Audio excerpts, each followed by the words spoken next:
one wrong character in your dressing room is a lot of problems, mate. Yeah. So I will always forsake, the quality of a player for the right character. But when you're working at this level, and this is just my opinion, I know the fees we pay these days are ridiculous. I don't think there's a lot of difference between the best quality and the next level. It's really small, but the character makes the big jump. 안녕하세요 유튜브 시청자 여러분, 제자르입니다. 하이 오늘도 손흥민 선수의 토트넘의 모든 소식 전해드리려고 노력하는 제자르의 2024년 8월 19일 첫 번째 영상이 되겠습니다. 바로 어제 저녁이었습니다.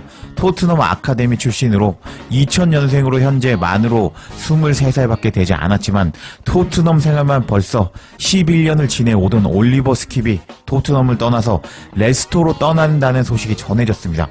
어제 저녁 6시 50분에 데이비드 온스타인 기자는 올리버 스킵의 이적료는 2천만 파운드 350억을 초과할 것이라는 소식을 가장 먼저 전했고, 그리고 토트넘 전담 1티어 골드 기자는 6시 55분에 엔제 감독은 올리버 스킵의 이적을 승인했다라는 소식을 전했습니다.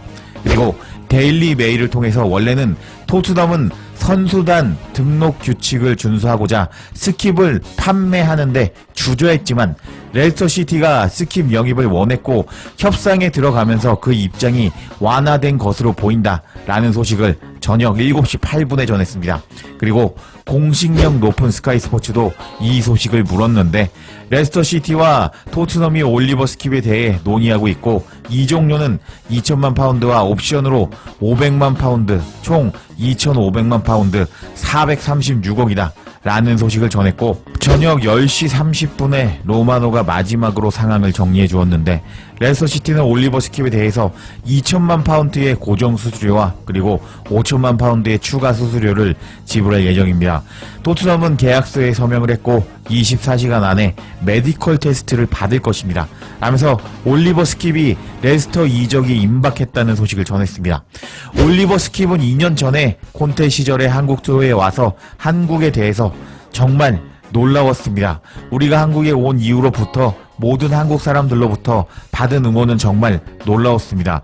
팀 전체가 사랑을 느꼈습니다 라고 말한 적이 있었는데 이렇게 토트넘을 떠나게 되었습니다. 올리버 스킵이 토트넘을 떠나게 되면서 토트넘은 앞으로 새로운 팀이 되었다고 할 수 있습니다. 왜냐고요? 토트넘의 이전 주장단 멤버라고 할 수 있는 해리 케인, 다이어, 요리스 키퍼, 올리버 스킵, 그리고 호장군까지 5명 모두가 엔제 감독이 토트넘 부임 이후에 1년 만에 팀을 떠났기 때문입니다. 엔제 감독이 부임하기 전에 토트넘에는 무리뉴 감독과 그리고 콘테 감독이 부임하면서 공격적인 축구를 구사하기보다는 역습 축구를 시도하는 모습을 보여줬습니다. 그것을 엔제 감독이 부임 이후에 공격적인 시스템을 주입하면서 공격적인 축구를 하는 팀으로 변모했다고 할 수 있겠습니다. 그리고 이렇게 무리뉴 감독과 콘테 시절 주장단 멤버는 케인, 다이어, 요리스, 호장군, 스킵이었는데 스킵이 토트넘을 떠나게 되면서 토트넘은 손흥민 주장 체제 하에 새로운 시대를 시작했다고 할 수 있겠습니다. 축구에서 이전 주장단이 모두 떠나고 새로운 주장단 체제로 완벽하게 넘어가게 되면 다양한 효과가 있다고 합니다.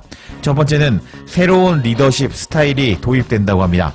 새로운 주장단은 이전과는 다른 리더십 스타일을 가져올 수 있는데, 예를 들어서 카리스마 유형이 있고 적극적인 리더가 선임될 경우 팀의 경기 중 커뮤니케이션과 결속력이 강화될 수 있다고 합니다. 그리고 반대로 조용하거나 전략적인 리더가 선임된다면 팀이 전술적인 접근이 개선될 수 있다고 합니다. 근데 손흥민 선수는 그 선수들을 잘 관리해주는 새로운 유형의 주장이라고 할 수 있겠죠. 그리고 두 번째는 팀 분위기가 변화가 된다고 합니다.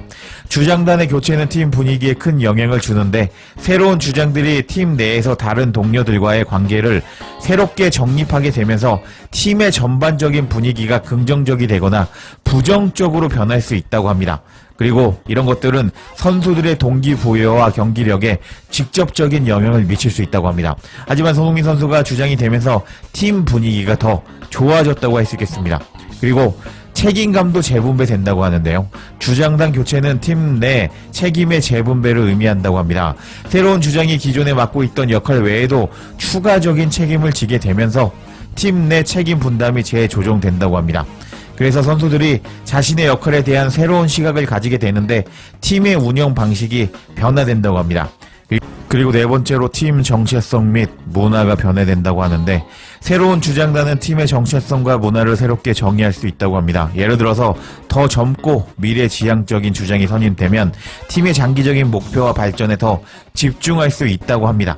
이렇게 손흥민의 주장 체제로 완벽하게 넘어오게 되면서 토트넘은 엔제 감독 2년차부터 완벽하게 우승 도전을 할 수 있게 되었습니다. 토트넘이 항상 훈련할 때 선수단끼리 즐거워 보였지만 사실은 토트넘 선수단 안에서 다양한 선수들의 위계 질서가 있다고 할 수 있습니다. 그런데 이렇게 이전 주장단이었던 올리버 스키까지 팀을 떠나게 되면서 모든 토트넘에서 권력이 손흥민에게 완벽하게 넘어왔다고 할 수 있는데 이런 소식이 전해지자 토트넘 팬들은 다양한 반응을 보여줬습니다. 이런 날이 빨리 오라고 기도했습니다. 라면서 스킵이 떠나면서 완벽하게 주장단 체제가 바뀌기를 원했다는 팬도 있었고 우리에게 필요한 재건이 시작될 겁니다. 이제 우리 팀을 보세요. 상쾌하고 젊고 새롭습니다. 하면서 올리비 스킵이 떠나면서 이전 주장단 모두가 떠난 것을 기뻐하는 팬도 있었고 올리버 스킵에게 리더십을 주는 것은 범죄였습니다. 하면서 올리버 스킵이 주장단으로서 그동안 뭘 했냐고 라고 반응하는 팬도 있었습니다. 케인이 팀을 떠난 것은 예외지만 다른 떠난 선수들은 신경 쓰지 않으려고요. 하면서 케인은 떠난 거 아깝네 라면서 케인 타령하는 팬도 있었고 논리적인 판단입니다. 콘테는 엔제 스타일과 완전히 반대되는 스타일을 가지고 있었습니다. 그렇기 때문에 엔제 감독 스타일에 맞지 않는 선수들은 더 많은 시간을 얻기 위해 다른 곳으로 이적하게 될 겁니다. 하면서 스킵 이적 좋은 소식이라고 반응하는 토트넘 팬도 있었습니다. 그리고 신이시여 감사합니다 라면서 기뻐하는 팬도 있었고 우리는 팀의 재건이 필요했습니다 하면서 올리버 스킵이 떠나면서 팀이 리빌딩 되는 것을 기뻐하는 팬도 있었습니다. 그리고 한 팬은 이전 주장단의 완벽한 교체는 매우 필요했던 것이었습니다. 한 가지 우리가 잃어버린 것은 케인뿐이네요 하면서 케인 타령하는 팬이 또 등장했고 이제부터 새로운 시대가 시작될 겁니다 라면서 기뻐하는 팬도 있었습니다. 위의 주장단은 리더가 아닌 좋은 추종자였습니다. 콘테 시대의 리더십 그룹이라고 표현하는 게 맞는 것 같습니다. 콘테가 이런 말도 안 되는 소리를 한 것이 아니라 쓸모없는 선수들이 스스로 한 겁니다. 라면서 저 주장단은 쓸모가 없었다 라고 반응하는 팬도 있으면서 이전 주장단의 완벽한 퇴장과 캡틴 손흥민 선수에게 주장단이 완벽하게 넘어온 것을 기뻐하는 토트넘 현지 팬들이었습니다. 제가 도입부에 넣어드린 대로 엔제 감독은 한 명의 잘못된 선수가 라커룸에 있다면 많은 문제가 생길 수 있다면서 잘못된 선수가 한 명 있다면 다른 선수들을 위해서 그 선수를 포기할 것이라고 말할 만큼 라커룸 분위기를 중요시하는 엔제 감독이었는데요. 최고의 퀄리티에서 다음 레벨로 넘어가는 것은 별다른 차이가 없고 그 차이는 매우 작다고 생각한다는 엔제 감독이었는데 이렇게 1년 만에 완벽하게 토트넘이라는 팀을 손흥민 선수 위주로 바꿔버린 엔제 감독인데 손흥민 선수와 엔제 감독이 이번 시즌 어떤 시즌을 만들어낼지 지켜봐야겠습니다. 제자리에 영상 놓치지 않도록 알림 설정해 주실 것을 부탁드리며 영상 마치겠습니다. 구독과 좋아요 댓글은 사랑입니다. 감사합니다.